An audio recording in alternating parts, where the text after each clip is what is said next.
Olá, louvado seja nosso Senhor Jesus Cristo, para sempre seja louvado, glória ao Pai, ao Filho e ao Espírito Santo, como era no princípio, agora e sempre, amém. Queridos irmãos e irmãs, paroquianos da nossa paróquia, Nossa Senhora da Abadia, Lagoa da Confusão, Diocese da Cristalândia, hoje, dia 22 de junho, quarta-feira, 12ª semana do Tempo Comum, também temos vários santos aí, mas não conheço nenhum deles. Vamos para o Evangelho, então, que é de Mateus 7, versículos de 15 a 20. O Senhor esteja convosco, Ele está no meio de nós. Proclamação do Evangelho de Jesus Cristo, segundo Mateus. Glória a vós, Senhor. Naquele tempo, disse Jesus a seus discípulos: cuidado com os falsos profetas. Eles vêm até vós vestidos com pele de ovelhas, mas por dentro são lobos ferozes. Vós os conhecereis pelos seus frutos. Por acaso se colhe uvas de espinheiros ou figos de ortigas? Assim toda árvore boa produz frutos bons e toda árvore má produz frutos maus. Uma árvore boa não pode dar frutos maus, nem uma árvore má pode produzir frutos bons. Toda árvore que não dá bons frutos é cortada e jogada no fogo. Portanto, pelos seus frutos vós os conhecereis. Palavra da salvação. Glória a vós, Senhor. Dando continuidade, estamos aí no capítulo 7 de Mateus, 5, 6 e 7, é o sermão conhecido como Sermão da Montanha de Mateus. E hoje Jesus, dando continuidade à sua reflexão, que é o momento em que Jesus tenta dar orientação básica para os seus discípulos. É bom a gente perceber que Jesus está falando não para uma multidão, Jesus está falando para os seus discípulos, ou seja, Jesus está ensinando e falando para quem o segue, para quem está em comunhão com Ele, para quem fez opção por Ele, ou que Ele escolheu para acompanhá-lo. Na época de Jesus não era o mestre que escolhia o discípulos que escolhiam o mestre que gostaria de seguir.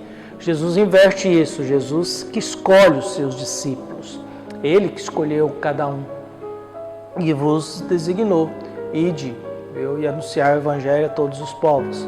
E o que nós temos no Evangelho de hoje? Jesus continua agora fazendo um alerta sobre os falsos, os religiosos falsos, os falsos profetas que vêm com pele de carneiro, mas são lobos ferozes. E nos dá um critério muito simples para a gente avaliar este mundo. Quais são os frutos? Quais são os frutos? E Jesus faz um paralelo sobre o mundo da natureza. Uma árvore, ela é reconhecida pelos seus frutos. Um abacate que não produz abacate é uma árvore que não corresponde à sua missão. E ele até faz, não dá para pegar bons frutos de espinheiros. Então, uma árvore que tem que produzir fruto e não produz, ela é inútil. A não ser que seja para fazer sombra, mas ela não cumpre o seu papel de ser um pé de abacate, porque não oferece abacate, não oferece nenhum fruto. Jesus aproveita disso para dizer, olha, que o que determina diante desse mundo de pastores, padres, bispos, religiosos, religiosas, desse mundo todo, são os frutos que as pessoas produzem. Não é tanto o que elas falam, mas como elas se comportam diante do mundo em que vivem. Em outras palavras, o que elas oferecem para os outros, o que elas oferecem para alimentar o próximo. Oferecer frutos significa oferecer algo que vai alimentar o outro, que vai saciar a fome do outro, que vai nutrir o outro, que vai sustentar o outro. Por isso Jesus diz, cuidado com essa turminha, porque haverá muita falsidade aí, e eles não farão bem. São lobos no meio de gente boa que aproveita para se sugar, para se aproveitar. A igreja vive muito, em outras palavras, há muitos lobos dentro do mundo religioso, principalmente nesses países mais pobres ou nesses países de uma formação mais limitada, de uma educação mais fragilizada, em que as pessoas não têm tanta formação. E aí vem esses lobos com pele de carneiros e ovelhas e começam a aproveitar do povo. E vão aproveitando do povo, explorando aquilo que eles têm de mais sagrado e de mais frágil de mais tenebroso, que é o sentimento de culpa, de não conseguir fazer aquilo que Deus espera, que é o sentimento de que eu não acertei, e o sentimento de medo, de que eu não acertei e Deus vai me castigar, que eu vou ficar doente, que eu não terei prosperidade na vida, que eu vou sofrer muito. Ou se não, é um mundo também que explora a minha ganância, a ganância de que se eu fizer isso, Deus vai me enriquecer. Se eu fizer isso, Deus vai me dar um celular novo, um carro novo, um emprego novo, um salário melhor.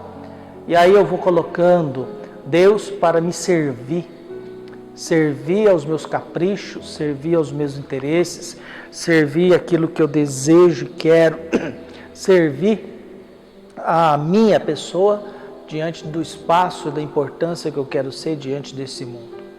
A gente vive a vida procurando ser alguém e ser amados. E a gente vive a vida tentando não ser ninguém, não ser um nada.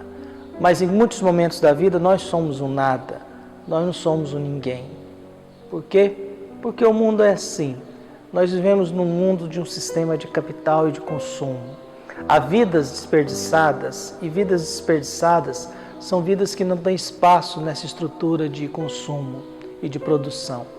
Seres humanos bons são aqueles que consomem muito e produzem muito.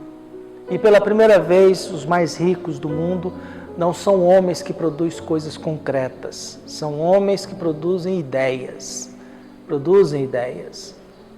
Eu haja visto que a maior rede de hotel do mundo não tem um hotel. A maior transportadora do mundo não tem nenhum carro. O maior sistema de transporte mundial não tem um carro, que é o Uber, por exemplo. Os sistemas de computador, Android, iPhones e iOS que nós temos, eles são virtuais. Você não conversa com isso. É diferente de uma estrada, de um navio, de um avião. Então a gente vive nesse mundo em que os produtores de ideias hoje são os bilionários, viu? São os bilionários e não mais aqueles que produzem algo para real no mundo em que nós vivemos. Por isso Jesus vai dizendo essas coisas hoje. Cuidado com aquilo que a gente escuta. Há muita gente com títulos na igreja, há muita gente com espaço, com poder na igreja, que são verdadeiros lobos. A disputa do poder religioso ele é extremamente diabólico. Acho que por isso que eu desisti da igreja grande, importante, e resolvi viver em paz num lugarzinho pequeno. Acho que é por isso que eu perdi todo o encanto por aquilo que me encantava tanto. Os santuários, as basílicas eram mundos que sempre me encantaram. Hoje não me encantam mais. Certos mundos em que eu vivi, que eu me encantava e me dedicava e trabalhava, hoje não me encantam mais. E nesse mundo pequeno é o que está me encantando. No mundo isolado, pequeno, sem muita coisa, desconhecido no mundo em que a gente vive, a gente vai tentando refletir as coisas de Deus. Porque tanto faz. Tanto faz estar aqui, tanto faz estar numa basílica gigantesca, num santuário gigantesco, na capital da igreja, Roma, se você não está em paz com Deus. Ou você está servindo a uma estrutura incompetente, de uma estrutura hierárquica injustiçada e desigual, em que as pessoas vão criando estrutura para defender os seus próprios interesses. Viu? E usam até o discurso de pobreza para beneficiar um grupo seleto e privilegiado que está muito ligado a quem foi eleito e está exercendo tal poder.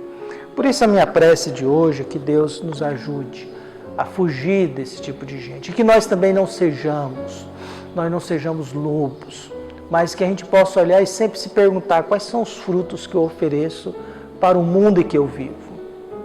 Quais são os frutos que eu ofereço para a realidade em que eu estou.